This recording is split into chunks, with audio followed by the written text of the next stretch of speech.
Welcome to the New Models Podcast. On this episode, we speak with art historian Emmelyn Butterfield-Rosen, author of Modern Art and the Remaking of the Human Disposition.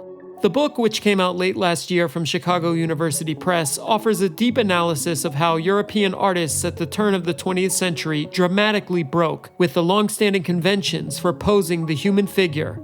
And Emmelyn correlates this change with a seismic shift in Western society's understandings of human consciousness.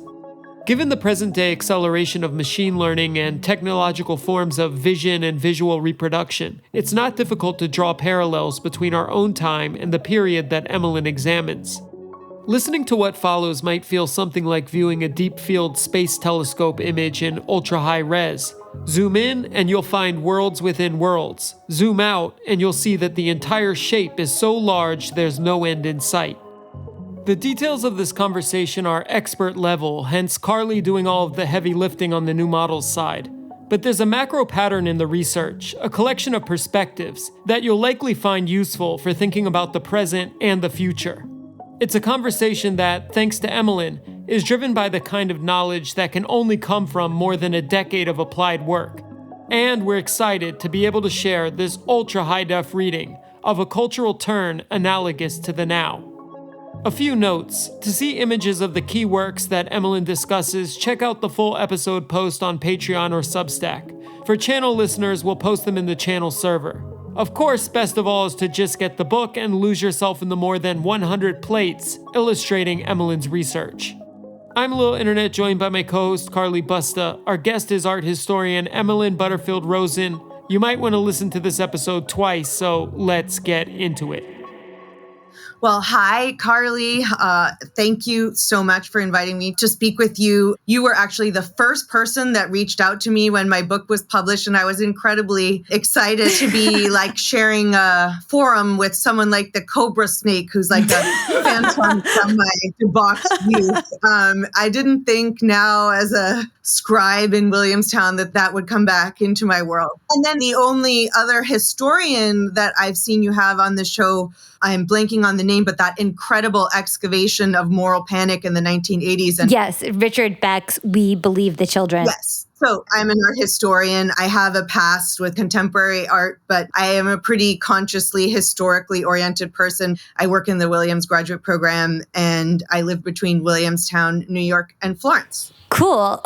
Well, I love the array of what we see behind you in your office. There are, I think, Greco-Roman figures, piles of library books. There are a lot of 19th century caricatures and other, I was using my bulletin board to figure out the images that I wanted in the book, because in the end, I had, I think, 138 images in my book. Images are really expensive and really complicated. But I have to say that's one of the pleasures of your book. You have a lot of things I'd never seen before. It's like these Rodin sketches. Really sordid stuff too. Oh, yeah. For the images alone, it's definitely worth getting the full hardback. Thank you, Carly. You're helping me with my sales. The print run, it's 1,000. It's only 1,000. No way. I know. And with some presses, it's way less. But this is like a tennis shoe drop or something. I know. They should just big it up. You better head over to UChicago Press and buy it now, or order it through your local bookstore. Especially because they're doing tiered pricing, early birds. It's only... No, but Emmelyn, you're a sincerely engaging writer. So to that end, maybe we should get into the subject of this conversation, which is your book, Modern Art and the Remaking of the Human Disposition. So this book has incredible depth, but could you just sketch the contours of what your book encompasses, and also maybe how you set out to structure it? So, in very schematic terms, the book it's an attempt to show how in European art in the decades around 1900, new concepts of subjectivity were materialized concretely in works of art by means of new dispositions of the body. More specifically, I'm trying to understand why a range of artists in Europe at this moment working, and I think crucially, working across different national contexts and across different media, are beginning to abandon the ponderation, torsioning convention. And I look at diverse cases. One of them is in the relationship between Seurat's Grandjatte and his response to the response. of that painting, Poseuse, in Klimt's mural, The Beethoven Frieze, and in Václav Nijinsky's ballet, Afternoon of a Faun. These works are very unique because of the deliberateness with which they're engaging with the kind of metaphorical dimensions of human body language and the deliberate way in which they take up ontological questions that are still quite urgent today, like what is human consciousness? What are its limits? Is consciousness a defining feature of the species that named itself in 1758 Homo sapiens? Does consciousness mean human beings are something special in the world? To briefly recap, Emmelyn's book takes note of the way depictions of the human form change around the turn of the 19th century and examines this phenomenon via the work of three disparate artists: the French painter Georges Seurat, the Austrian painter Gustav Klimt, and Russian dancer and choreographer Václav Nijinsky. Through an analysis of their work and contemporaneous media, the book proposes a correlation to the way humans were newly perceiving their own consciousness, or even really what makes a human human. Before we go deeper, though, let's get a mental image of the work being addressed. Let's start with Seurat. The cover of the book features a painting by Georges Seurat that is explored in depth. The work is called Poseuse and significantly contains, as part of its composition, another painting by Seurat, Le Grand Jatte. Emmelyn, could you describe that painting for our listeners here, perhaps starting with the full title? It's A Sunday on the Island of Grand Jatte-1884. He puts the date in as part of the title, exhibiting it in 1886, I think, as a way of telegraphing to the audience, like, this took 2 years to paint. I'm not Monet, who's at least giving us the illusion of dashed off instantaneity. This is a considered, meditative grand tableau that has taken a long, long time to paint. And also, I think it's a marking of the historicity of a specific moment in modernity that's also being considered from an enormous perspective of the deep time of biological evolution, which is emblematized by the figure of that monkey who has... Actually, can you back up even a little more? Like, could you literally map out this painting, its scale and composition, its content, its handling of the media and stylistic innovations? So it's a massive tableau, like it's a life-size figural canvas with something like 50 figures captured, lots of people on a Sunday afternoon dressed up in ready-to-wear fashion with all of their hobbyist stuff. They've got their pets. Some of them are fishing, some of them are reading, some of them are knitting, and they're just arrayed on the banks of the Seine in this suburban leisure locale. T.J. Clark describes it as a place where the nouveau couche sociale, the emerging lower middle class, are coming to take possession of their leisure time on a Sunday.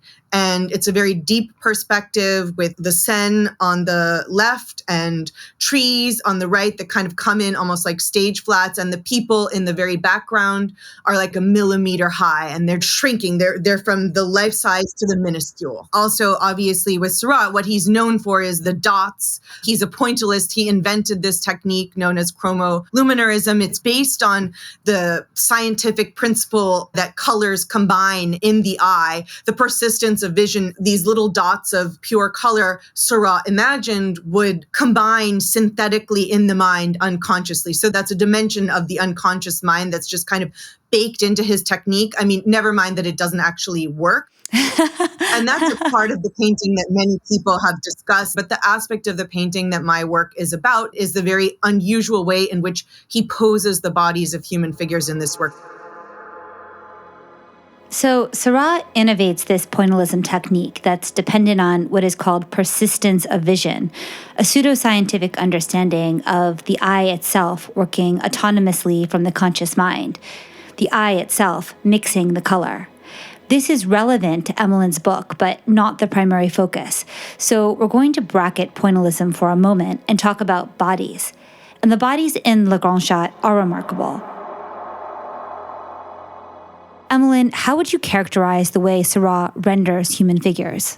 They're organized according to a logic of frontality. There is no torsion or ponderation in these bodies. They are either frontal, dorsal, or in pure profile.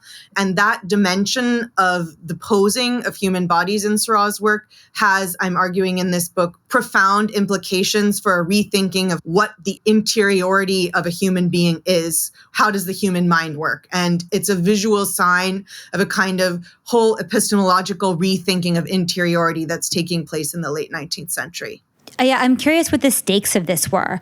Like, what was standing in opposition to Seurat's new forms? Could you just establish for us what the long-standing convention for rendering human bodies had been?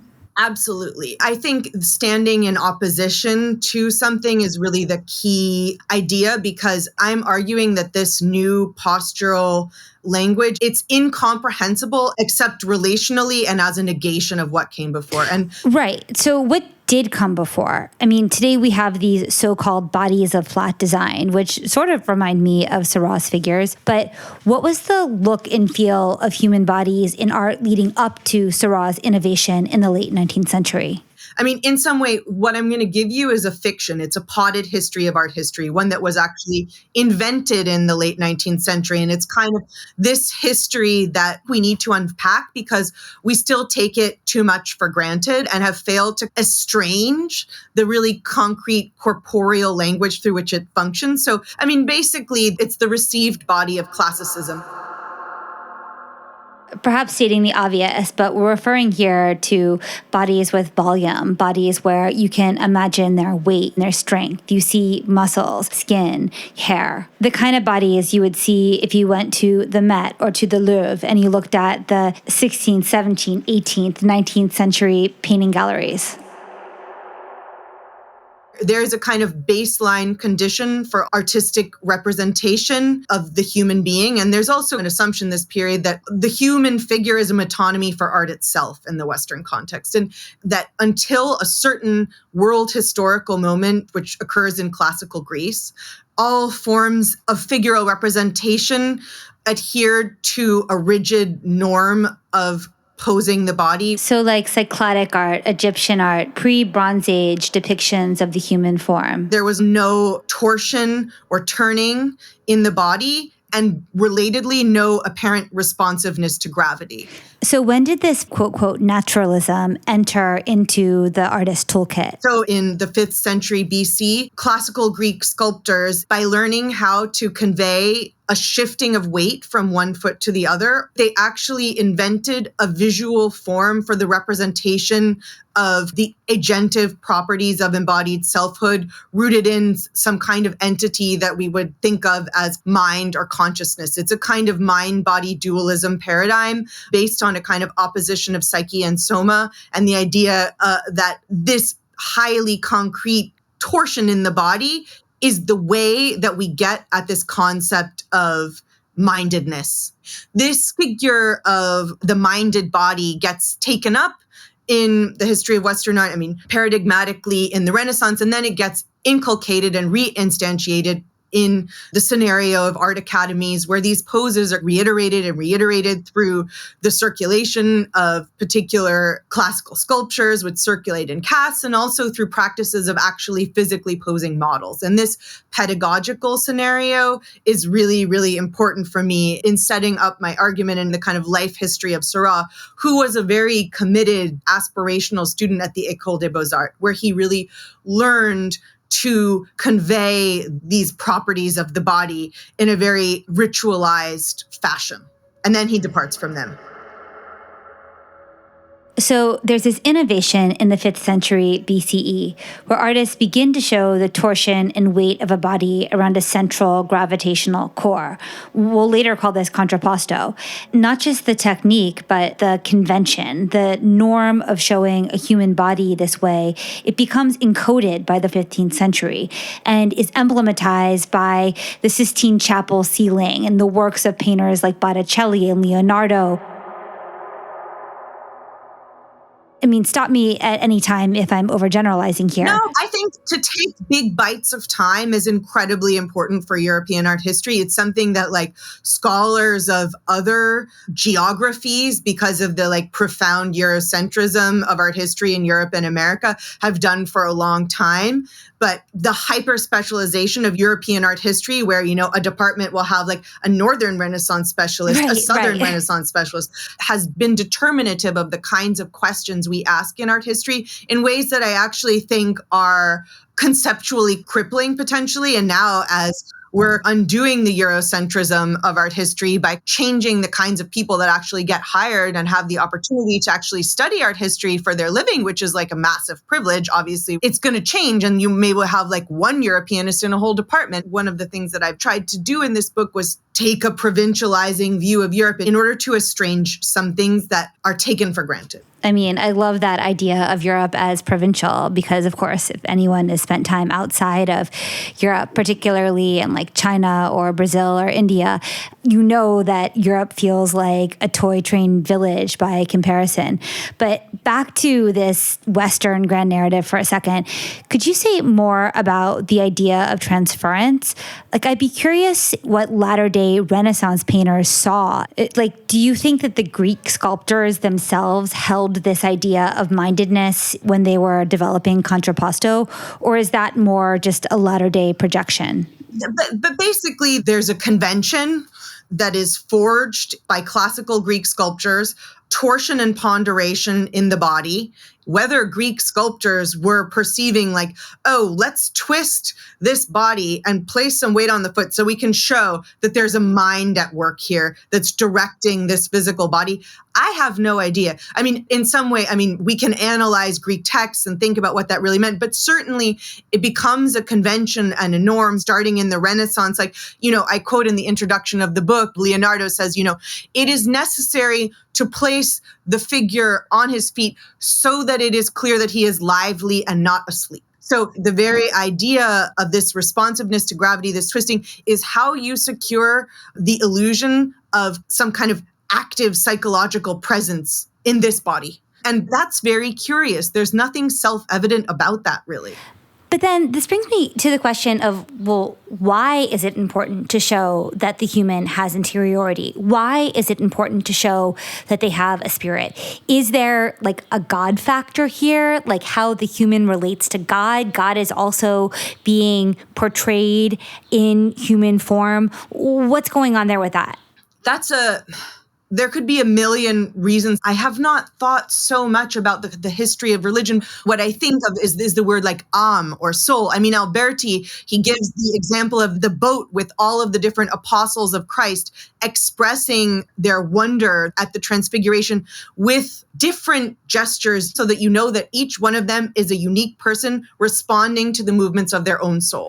And not everyone's just going to be like in a Hitler salute all at once, like, lo, he's transfigured. No, everybody has to respond uniquely and independently. And that's the way that you convey the presence of a soul in the human being. And I don't know, religious frameworks aside, I would say what's important is this idea of soul. And in this configuration of the human body, we have that represented by a body that is subservient to a mind. An intelligence served by organs. Right. And in your book, you put an emphasis on forms of motion that are particular to humans, to the human species, like hand gestures, face gestures. Could you say a little bit more about that? And also maybe here we can find a bridge from this classical body to the way that Seurat is newly rendering the human form. Okay, thank you, Carly. I think this brings me to an aspect of my project, which I increasingly believe it's what was most important for forming the argument and kind of understanding what was going on. People might be surprised that there's still art historical work to be done about something as cliched as a sculpture like Rodin's Thinker and the transition that Rodin makes in corporeal convention. But basically, there are certain fundamental metaphors that I think are implicitly structuring this classical body. The idea of prehension, hands that have the capacity to grasp. The Stoic philosophers think of mental comprehension as catalepsis, actually grasp. It's actually physically embodied by the gesture of a fist clasping. It's the idea of comprehension. That's the etymology of the word comprehension. And also ponderation, like weight, weighing, and that thought is weighing. And also that thought is a physical weight. That if you're thinking, there's physical substance in your head that makes it go down. Right. These are like profoundly concrete ideas which kind of structure the conventions or the norms of corporeal representation in Western art. And when you think about it, I mean, I can't remember who said this. Kurt Danziger, I think, is talking about the history of metaphors in psychology. The effectiveness of archetypical metaphorical structures depends on their taken for granted status. Wow, I'm just thinking about today what maybe has a similar status, like dominance hierarchy memes, straight lines meaning dominant and a slanted line meaning deferential or weaker. Obviously, this still persists today. This is an unmasking of metaphors, like what Sarah Kaufman says Nietzsche's doing in his philosophy. This is the visual unmasking of metaphors, at least in my estimation. So like with Klimt, when he has what I call the motif of the levitating head, the golden monkey sperm emojis, which appear in my chapter on the Beethoven frieze, that is just an unmasking of the metaphor. Thought is weight in the head that sinks it down. So all three of the primary artists your book addresses depart from this classical idea of the body that we've been talking about, this very Rodin-esque understanding of a body where thought has weight and ponderation is heavy. But before we get into Klimt, could we briefly go back to Seurat's Grand Jatte and talk about what happens to that prehensile tension, that human ability to comprehend?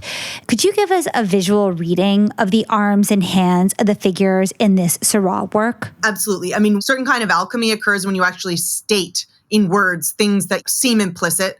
When you first look at the Grand Jatte, like many of these figures don't have arms. Also, the feet are invisible. The hands in some cases don't exist. And that's really crucial to the dystopian reading that many people have had of this picture, that these bodies lack agency, because agency is associated with manual grasp, hands, prehension, and also bipedalism, the capacity to walk and balance. And one of the things that late 19th century art historians said about the archaic choros and this transition to the classical body in Greek sculpture is that the choroi look that if you would like just gently push them, they would topple over. They have no poise. They have no internal center of gravity. And that is, I think, linked implicitly to the idea that they lack autonomy. Psychological autonomy. So this image of the choroi is going to come back to us when we talk about Nijinsky, I think, this flatness, this feeling that you could topple them over. But actually, I wanted to just ask you, while researching and writing this book, you weren't only looking at artworks. You were also analyzing various forms of media to understand both the work's intention and reception. Yes. Could you say a word about your methodology here? So the method is putting four different kinds of data into conversation. First is the works by Seurat, the Beethoven frieze, the Nijinsky dance, and then the critical responses to these works. Then there's also a body of literature that emerged around 1900 that devoted itself to analyzing the distinct conventions of figural representation in art that was defined as pre-classical or primitive. And then fourth, a body of philosophical, scientific, and psychological literature in which new concepts of the relationship of mind and body and the sexual instincts and kind of what unconscious thought might be were being articulated and also circulated to a population hungry for new scientific research. The feedback loop thing is really, really important. So one of the things that I learned while I was working on this project was that in 1879, and I believe that this was the first one, but there could be different dates, the first press clipping agencies were formed.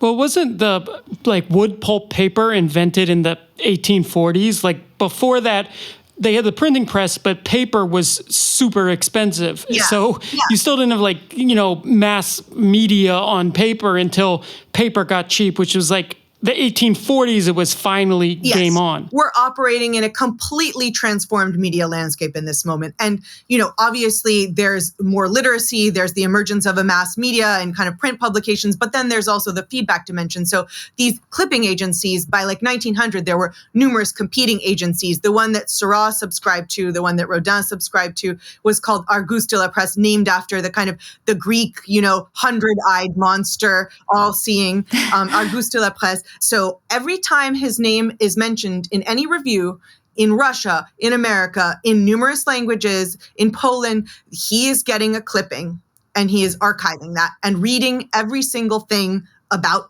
his painting. And Grand Jatte, I found in the archives in Paris, all of his clippings about the Grand Jatte.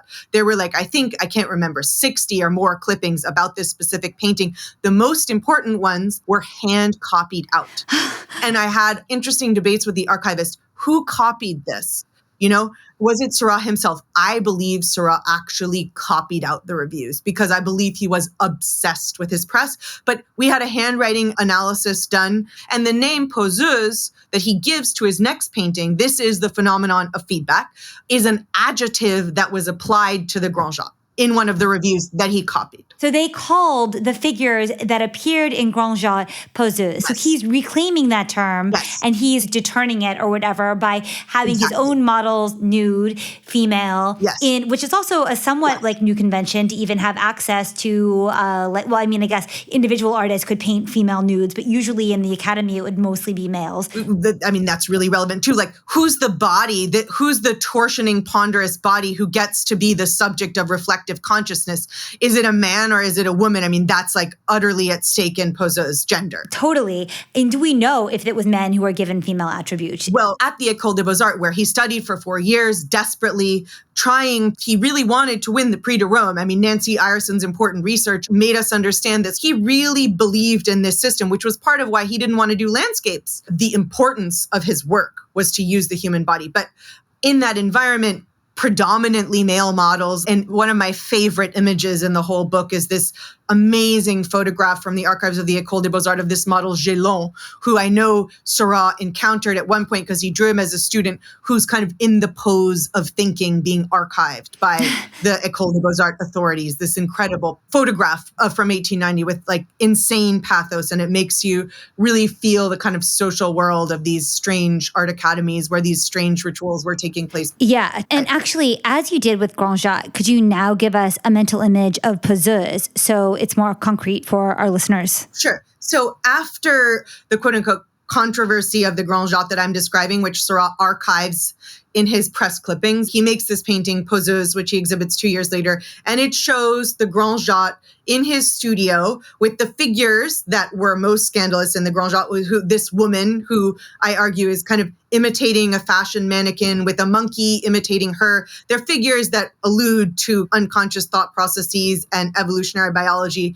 He takes the painting, shows it in storage in his studio, and he is orchestrating an ostentatious repose by arraying 3 naked female models in front of the painting in poses from the classical tradition. And part of my argument is to ascribe a source for the central pose, which is the Greek orator Demosthenes, who was represented on the facade of the École des Beaux-Arts. And it's a statue that in the 19th century was renowned for conveying a profound depth of intellect and reflective consciousness.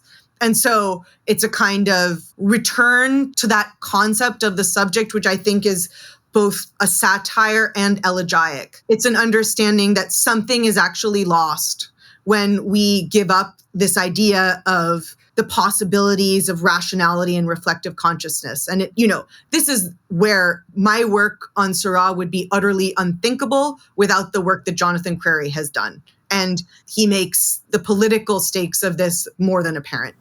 That's so interesting, this sense not just of progress where the old is simply jettisoned, but also a reflective understanding of what the cost of that progress is.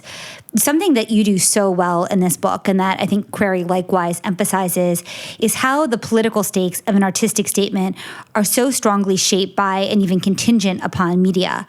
when we look at a painting in a white cube, it's really easy to forget that it was forged by and probably first gained its cultural value within a complex network of contemporaneous media. Yes. I mean, Query's reading of Jericho's Raft of the Medusa makes us totally aware of this. And your reading of Seurat certainly does too. I mean, Wrath of the Medusa was almost like if they released Titanic the movie in 1819. It was kind of like a tabloid event turned into the equivalent of like a Marvel cinematic 3D film or something. Yes. And it became like a traveling painting. Right. It went on tour. I mean, as did Le Grand Jatte, right? I would say that the tour that the Grand Jatte undertook was somewhat less august. Okay. But it did go to Brussels. Okay. But there is a kind of public sphere. I mean, I'm not going to get you guys going on the public sphere because I'm not going to be tricked into talking about like the internet with you because I'm a Luddite and I don't fucking know. But I think that what's really, really important for me, I mean, thousands of people sat together in a shared space and watched Nijinsky perform Afternoon of a Faun. And this kind of audience and public sphere that these works attracted was part of why I chose to work on them, because the feedback is so important methodologically. It is. I mean, and so we think of feedback loops now, we think of millisecond feedback loops. I mean, the argument would be that it's very difficult for an artist to insert themselves into this process. Oh, this ties to something I was thinking, which is like almost like the ideas coming from Darwin that things are more deterministic than they thought, that things affect people on the subconscious more. I know when you're talking about the Klimt painting, I mean, the eye shape is being almost like the peacock's tail, and this idea that evolved out of a sort of sexual competition, sexual attraction. The idea is that there are these things scientifically you could deploy and they would evoke reactions from people. Like there was even subconsciously, there was a scientifically proven thing you could deploy that would cause this reaction from the audience. And maybe that's kind of what you're talking about, like algorithmically. That is absolutely it. In a way, it's the idea of aesthetic response. And this is what Query talks a lot about, is the idea of aesthetic response that bypasses consciousness and is eliciting automatic responsiveness. And that's why Darwin's theory of sexual selection, which is kind of, I'm very interested in the theory of sexual selection, which is basically an aesthetic feedback process, which actually shapes the morphology of biological organisms and produces their ornamental features as theorized by Darwin. And I think the sexual selection, Richard Prum's brilliant work on the evolution of beauty, and, he calls sexual selection the crazy aunt in the evolutionary attic she is not spoken of. Like, most of the reception of Darwin's work in the past 150 years, according to him, is based on the concept of natural selection. He probably overstates it because he's a great orator.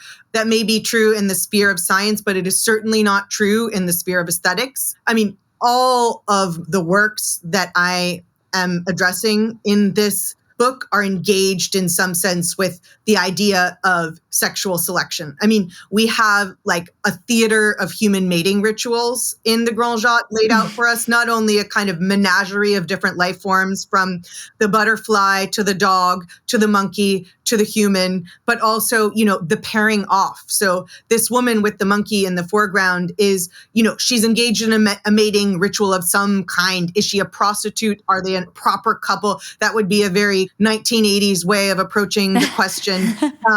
But it's about sexual selection in some form. In the Beethoven frieze, it is all about kind of these biological ornamental features and, the sexuality dimension of all of this. I mean, we've got sperm at the conclusion of the painting. And then in Nijinsky, it's a different set of problems. It's a much more sophisticated one in certain ways because it's not about biological procreation, but about a kind of more Freudian idea of sexuality as kind of not about the contact of differently gendered reproductive organisms, but rather about sexuality much more broadly conceived and even infantile sexuality. And it's a dance about that.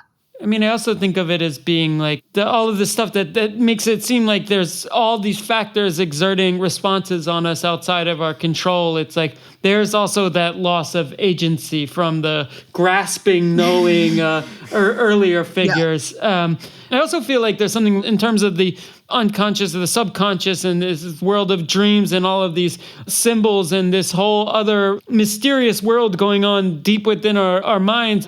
I think in much earlier paintings, like the gods and mystery and these great tragedies and stories and forces of nature, like that, all the mystery existed on the outside in the world. And now I feel like the mystery is all depicted as being like buried deep inside of us, maybe. Yeah, like that. Maria Stavronaki has a beautiful way of putting that in her work on prehistory, which is the interiorization of deep time in the human psyche. You make a distinction in your book between embodiment and imagination, the influence of lived experience on the one hand and the power of abstract metaphor on the other.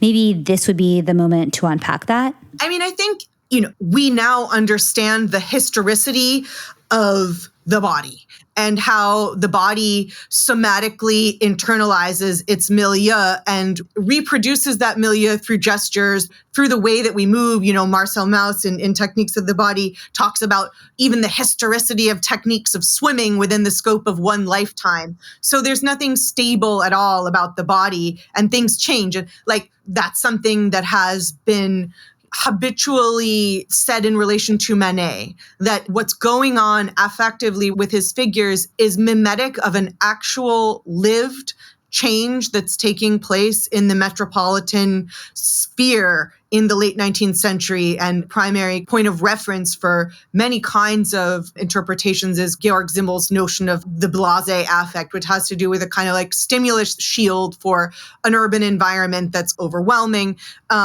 Again, fangirling here, but I think the most beautiful articulation of some of that is Crary's chapter in Suspensions of Perception on the Manet dans la serre. But I'm really interested in the historicity of body language and in changes in lived bodily practices. But I'm also really interested in these deep metaphorical structures related to cognitive linguistics, things like animacy hierarchies that structure language, or these primary metaphors that implicitly structure forms of thought. And those are much harder to assess from the point of view of habits of body language are changing. This is is there a historicity of gravity? Is there a historicity of our hand? Yes, actually, but it's slightly different. And I had to be very careful in my book to be sensitive to both registers simultaneously. But I think in the end, I'm more interested in that imaginative cognitive register of metaphors, like thought as a heavy substance in my head, which is weighing it down or it's not. But so that's kind of the distinction that I make a little bit between embodiment and imagination. Were the painters considering the reproducibility at all of these works, the reprinting or them in smaller sizes for the public? Would this maybe actually affect the way even pointillism, you could imagine it's like pixels and they actually maybe look prettier made smaller. And there's the frame element that's already considered into the work. Yeah. Seurat definitely was. Some art historians have argued that the pointillism is referencing a specific kind of printing process of the late 19th century. Yes, I think he's aware of that. I actually see the points more as alluding to kind of biological matter at the minute level. One Belgian critic referred to the microbe of the dots. But I think, Seurat is a very complex artist, and he's really fun to work on. There's all kinds of layers of possible avenues for interpretation and richness in his work, I would say. But, he's definitely very aware of the kind of media apparatus around these paintings. And one thing that's really interesting is that he actually makes the central figure of poses circulate in the media. I reproduce in the chapter, he draws a line drawing, which is the line drawing imitates the little dots in a kind of printing process friendly way. He draws the central figure from his painting poses, and while it's on view, it's actually in an issue of La Vie Moderne, which was the same magazine that published this long series of articles by Paul Delphus called Paris qui pose, which was basically kind of like a sociological excavation of the social world of modeling. And Seurat was immersed in the history of modeling and all of that kind of studio trade world and the change in the history of modeling that was taking place, as it was no longer taken as given that a model was an unavoidable instrument of the most advanced artistic practice. The model was like waning because of changes in what a painting of a human figure is no longer necessarily the highest form of art. Right. So yes, not only is he aware of printing processes, but like he's making his figures circulate in the media in specific venues which are meaningful to the content of his painting. It's like the Polaroid square format becoming potent at the moment that Polaroid's utility was surpassed by digital photography. I also, though, like this idea of Seurat being aware of the JPEGification of his paintings. Or I guess to come back to Julian's question, do you think he was concerned with the scalability of his work? That's really interesting. I think one of the best things that Meyer Shapiro ever said about Seurat is that the span from the tiny to the large is one of the many polarities of his art. And he's super, super aware of extremes of scale and oscillations between extremes of scale. I think that's essential to his thinking, like in concrete formal ways and also in the broadest philosophical sense. That's central to his art. That makes sense. I'm interested also, well, we've been talking a lot about the artist's perspective, what they're responding to and what they're trying to say. But I'm curious, how were the viewers perceiving these changes? What would they have seen in the works that you address in your book? I mean, I think something that's important for me, I guess, about these works is that they're arenas for a collective working through of species consciousness, I would say, and collectively working through and acting out a perceived change in the categorical definition of a human as defined in Europe in relation to European subjects. Obviously, the definition of the human is exclusionary by definition. And in that sense, profoundly flawed, as the work of Sylvia Wynter kind of shows resplendently. In that sense, their capacity to be these venues for a collective working through of these ideas, they're not working in the way that Seurat envisions a viewer whose reflective consciousness is automatically bypassed and they're responding automatically like the subject of psychophysics, but just in the same way that kind of the chromoluminarism of Seurat's technique, the idea that these dots will combine in the eye unconsciously and produce this highly luminous vision, it doesn't work. It's rather that it becomes an occasion to reflect on the idea of what if it did work. And like, I think paradigmatically is the Nijinsky example. So, Freud is the interlocutor for Nijinsky. To give just a word of background on the Nijinsky example, we're speaking here of the Russian artist's choreography for and performance of The Afternoon of a Faun, which he first performed as part of the Ballet Russe in 1912. Nijinsky's performance was a choreographic adaptation, literally billed as a choreographic picture, of a score by Claude Debussy, which itself was composed in 1894 as a symphonic iteration of the classically inspired 1876 Stéphane Mallarmé poem by the same name, Afternoon of a Faun. At the time, Nijinsky was renowned for his strength and dexterity, the altitude of his leaps, the intensity of his expressiveness, almost as if he was the model classical body come alive. Except in this performance, this choreographic picture of Afternoon of a Faun, all of that drama and torsion is absent. In the book, Emmelyn quotes a reviewer at the time who notes that there was no dancing whatsoever, only certain movements and postures. So, like Seurat's figures, we see a very deliberate flattening of the human body. But also, we see the depiction of a different kind of human interiority, a psychoanalytic interiority, one that is explored through a meta-analysis of biological impulses. Nijinsky begins the performance lying down, as if in some infantile state, or perhaps on the couch in a psychoanalytic session. Like, Nijinsky is acting out a script that he wrote for himself. It's a psychoanalysis and it's a metapsychology that's being performed. So, people are also reflecting on these ideas as they're responding. They're aware, for instance, when they're standing in front of Klimt's mural, that when he's making bird plumage and oscillation the primary ornamental motif of parts of the frieze, they're aware that this art is designed to evoke the idea of an instinctual automatic response. but they're not having it. They're thinking about it. Or maybe they're having both. So most viewers of the Klimt mural would have been aware of this double stimuli, like the brainstem response to sexy figures and provoking plumage, as well as the psychoanalytic discourse about what these triggers represented via Freud and other contemporaneous thinkers.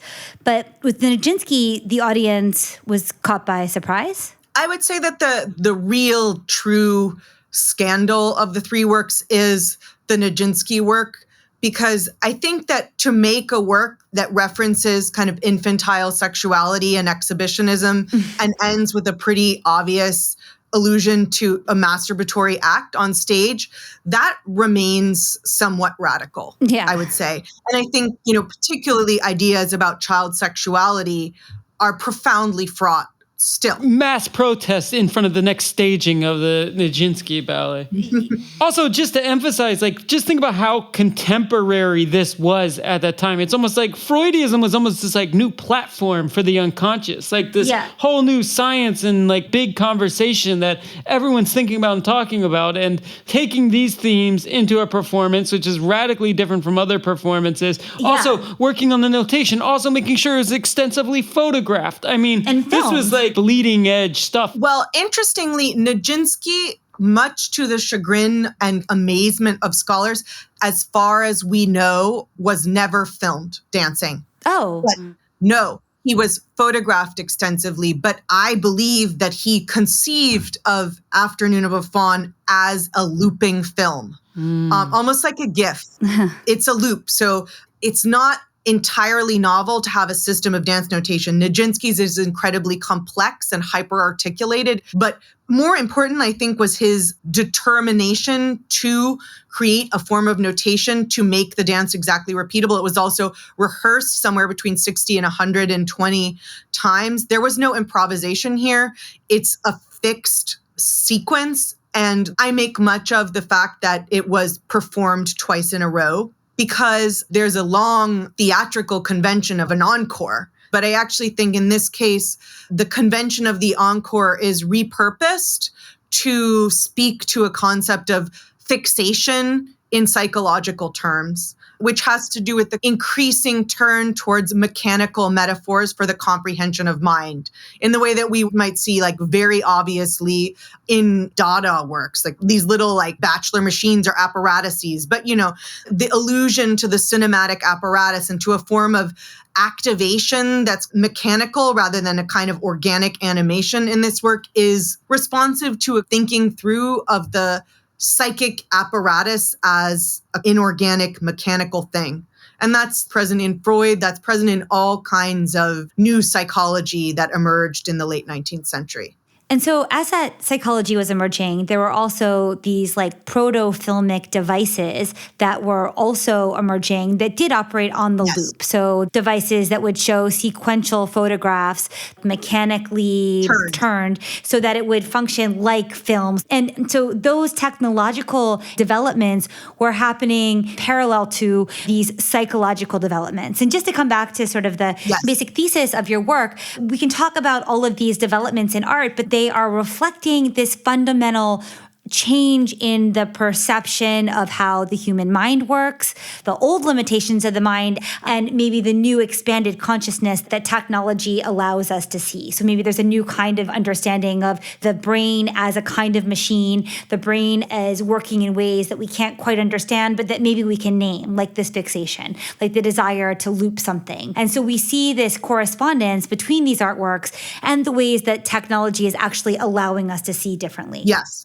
Absolutely. I mean, I think the shift that's taking place is acknowledging the interpenetrating animality and technicity of humans. That is really embodied in Afternoon of a Faun, where we have Nijinsky dressed up as a baby cow, not really a fawn, but like a baby cow or a piebald horse, and dancing out this dance that alludes to the idea of the mind as basically a filmic loop, activating memories of infantile sexual experiences. So not only do we have this kind of fantasy-scape, imagination-scape going, but the figures also seem to no longer be bound by gravity. Yes. Like they seem to be like floating. He was also known for like gravity-defying leaps, also, right? I guess, beforehand. So, But I think the leaps are operating within an older paradigm of dance, which is still operating within the kind of using gravity. The leaps are actually paradoxically an acknowledgement of gravity. What happens in fawn is something really interesting. A word that was used a lot in the criticism is sliding. So the way that they slide back and forth in a lateral way, and the way that they walk, it's a kind of really, I mean, who knows exactly how it looked. It's a kind of really weird heel toeing, and the nymphs move in this line. So it actually looks like someone is like sliding flats back and forth, pulling from either end of the stage. And it's not a typical shifting of weight that happens in walking. It's a weightless sliding form of movement, like things in a groove going back and forth. It's like a return of the Greek chori. It was described as a choreographic picture. I wonder in this if there is any correlation to contemporary iterations of the human figure or humanoid figures, gaming avatars even. I have a general idea. I mean, they have no agency to all of these forces, subconscious, evolutionary, and maybe there's an aspiration to artifice, like right. an aspiration to, becoming artificial, becoming an object, an aspiration to the world of representation or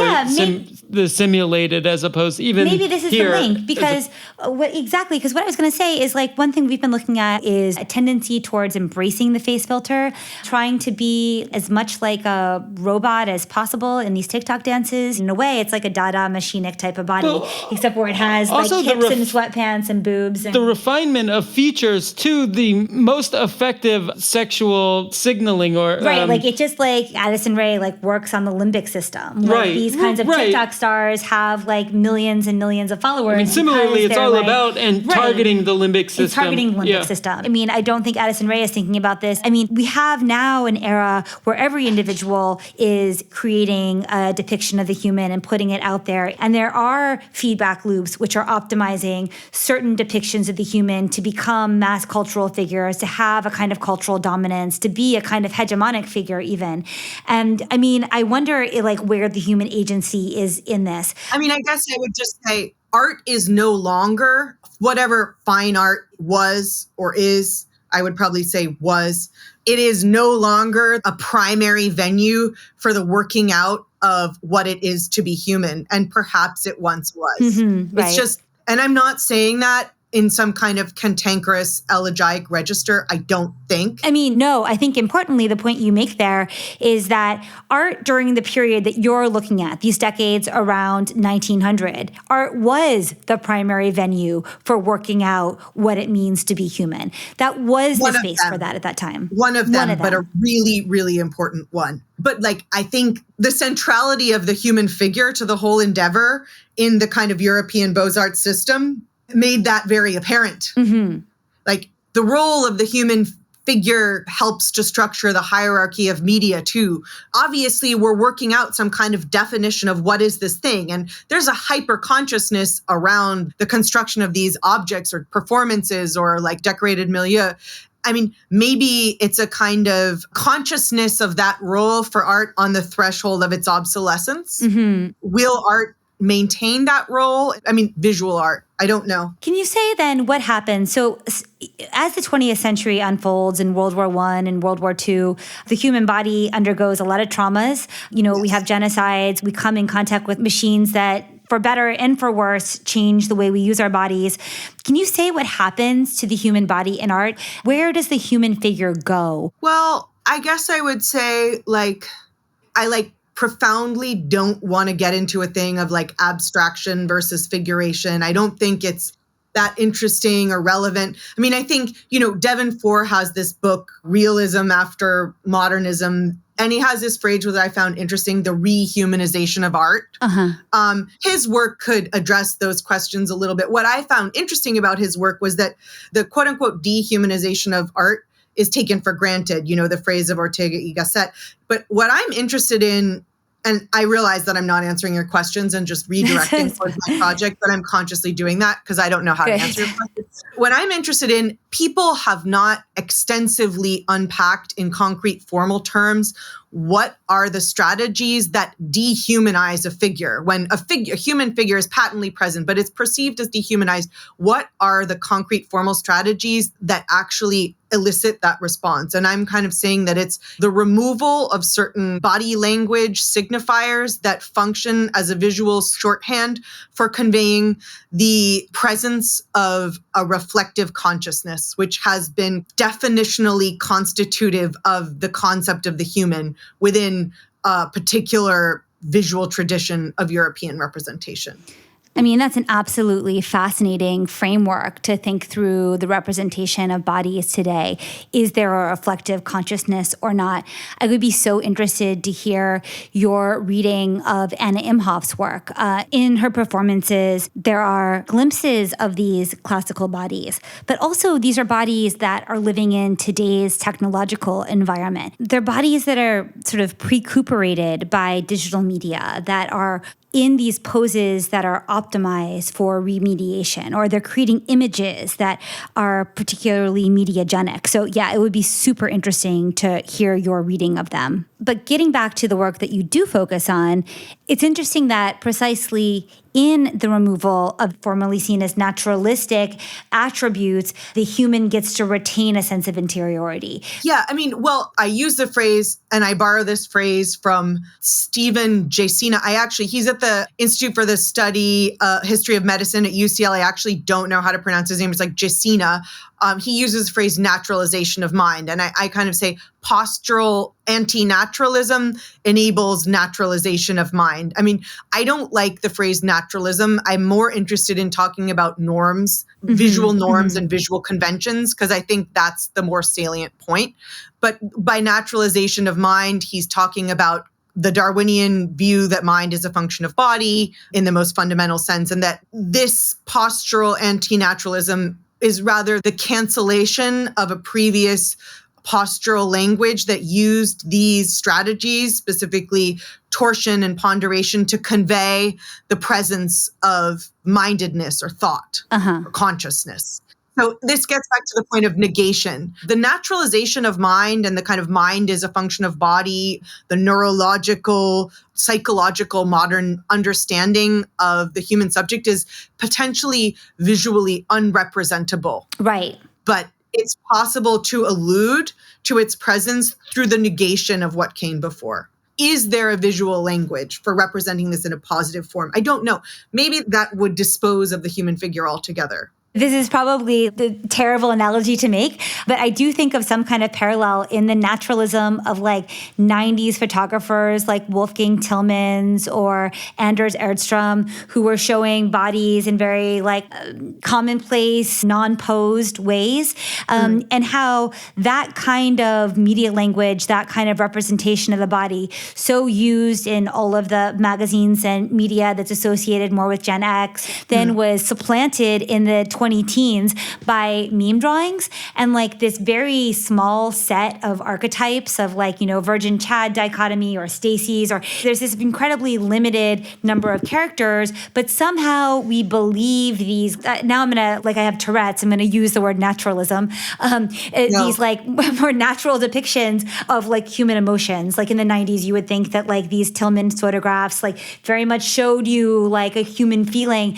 but then by the 20-teens, those somehow felt, this is not a fair parallel. They're new metaphors to live by. New metaphors to live by, yeah. They're a new pantheon of archetypes, though, I think. Exactly, and I think you said something like over time, there's like an erosion of the potency of any kind of convention, and sometimes there's a lot of value in this rift. And I know we need to wrap up soon, but it is interesting to me that when Seurat showed his Grand Jet, and then I guess what Poseuse is also responding to, people were not that shocked by the pointillism. The pointillism seemed like a pretty cool convention that everyone could get behind, but they were totally shocked and upset by the figures themselves. Yeah. The figure is something that in every age is contested, and Yes. it's something that causes a lot of emotion. Yes, it's psychologically charged. And there has been a lot of anxiety with all the problems of Web 2 media. There's a real crisis of how to represent a human. There's no degree of representation which feels satisfying in terms of representing difference. It's a huge leap between the 19th century and now. But do you see any parallels? Because you pull out 3 different artists from 3 different decades, from 3 different countries to look at this change in the human perception of the self. Are there any lessons that you think would be applicable to this new perception of what it means to be human? Human in a time of machines reading human images as human. Are there any homologous things that you see happening now that you're like, oh, I recognize that from my work? This debate has happened before. I know that probably, I think all historians are writing an archaeology of the present, I guess. And if they're any good, I guess I don't necessarily believe that they're doing so in ways that they're always conscious of. I always tell my students there's a huge degree of intuition in the research process and doing something that you don't quite know why you're doing. So I basically don't have an answer at all. But there's obviously a reason that I did. I am a mediated creature and I did what I did at the time. I'm also, a product of a specific academic tradition, a rather Eurocentric one, in ways that I'm much more aware of looking back on the project from the perspective of 2020 than when I wrote it. And I would write it in a completely different way if I were doing it today. I was 22 when I began this. And Carly, as you can see, I'm not 22 now. You look like about 23. So I kind of can't believe you actually spent 10 years writing this or whatever. Well, so I don't know, but I would hope, I'm happy that you invited me on this podcast because I feel like maybe some of your listeners would know. And I definitely think I'm going to reach certain minds or bodies that I would not have reached otherwise, because I think art history, and especially my art history, is a relatively narrow field. And I like to participate in the world and I like to participate in contemporary life, but maybe I'm doing so in ways that I'm myself am not capable of understanding. And that's the beauty of writing it down, because now someone else can say something. I love that. And I think that is important to note that all art history is also an archaeology of the present. But I notice there's a perceptual shift that we're going through right now, a perceptual shift in the self. And so it's very exciting to try to connect with somebody who's writing now about a fundamentally important conceptual shift in the human from, a century ago. Do you think there's a good analysis of the perceptual shift that you're describing, and the kind of contested models that I could read, or it's yet to be written? I think it's yet to be written. Of course, there are thinkers that are diagramming our time, Achille Mbembe, for instance, or James Bridle, but no one's written the perfect history of the near past. I do like Nora Khan's work. She's a critic and also a writer who thinks about ways of seeing now, ways of machine seeing, machine learning. She's somebody on that short list. But I also just think that the material terms of the present are changing really rapidly. So I would almost go to someone like Adam Tooze, or someone who's looking at supply chains and the global balance of power. That maybe seems too macro, but it feels like a fundamental that's necessary before we can have any kind of aesthetic theory at this moment. One thing I really appreciate about your book is that it does look beyond the art. As all good art history does.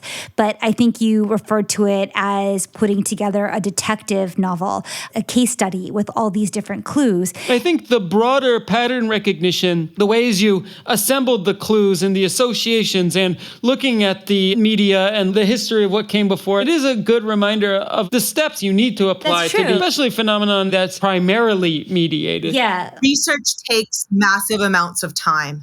Yeah. And it takes maybe a decade or more to even understand what you think. It takes a lot of time, but I feel like you could assemble the pieces for a really recent decade in the same kind of way if you gave it the same kind of time. But I feel like there's this weird way in which like the amount of time that has elapsed since the time that you're investigating, sometimes in like some almost like value judgment way, is pegged to the amount of time that's deemed worthy of spending on the analysis. And that should not be the case. Yeah, totally. Too much fear of apophenia, maybe, in academia. You mean doing just embrace the like apophenia? Maybe you just then you end up like QAnon or something. I guess that's a bad. Yeah, maybe things should be somewhat rigorous, but I think the pattern recognition oftentimes. I mean, I imagine during this process you kind of did have to unleash it and then find ways to verify it afterwards. Yeah. No, I had no idea what I was doing for years at a time. I struggled so much. I don't find the writing process easy.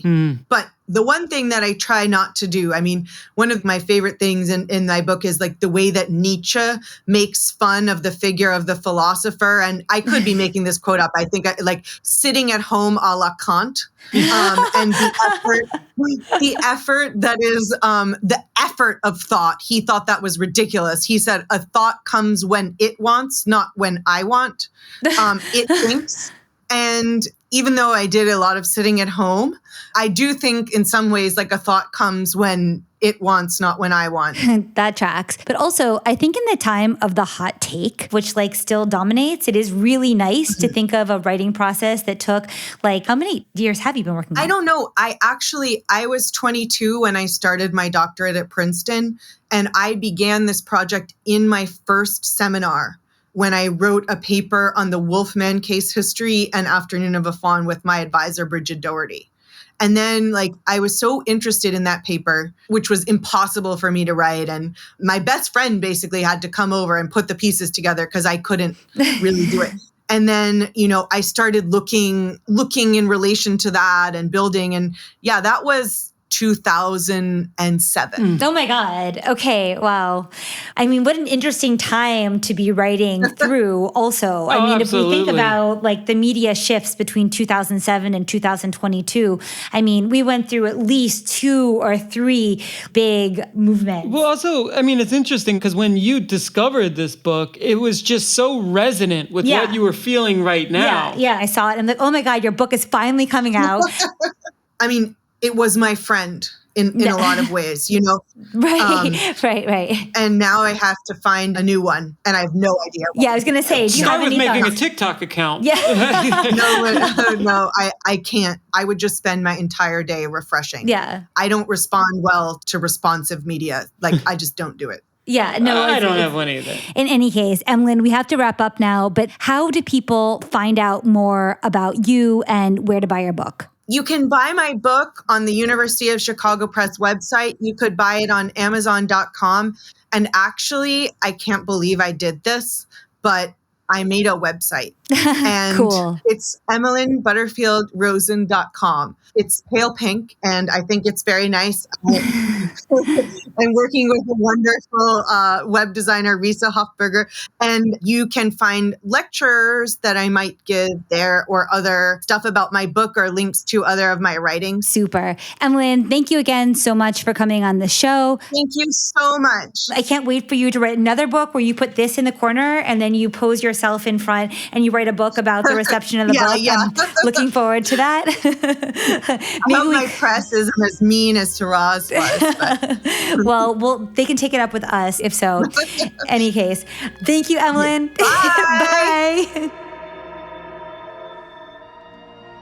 Thank you for listening to the New Models podcast, and thank you, Emmelyn Butterfield-Rosen, for coming on the show. Emmelyn's book is Modern Art and the Remaking of the Human Disposition, published by Chicago University Press. You can find out more by going to EmmelynButterfield-Rosen.com. A few notes before signing off. Thanks to the engineering magic of Tony MF with some help from Lathe and King Bug, the NM server now features a proprietary new invention, the Viboscope, a bot for manually tracking the community's shifting vibes. Check out the announcements channel for more info on how and where to use it, and for our continuing server summaries aggregating the top links, memes, and discussion posts from the past week. Don't forget to boost us in the algos. That's all for now. See you next episode.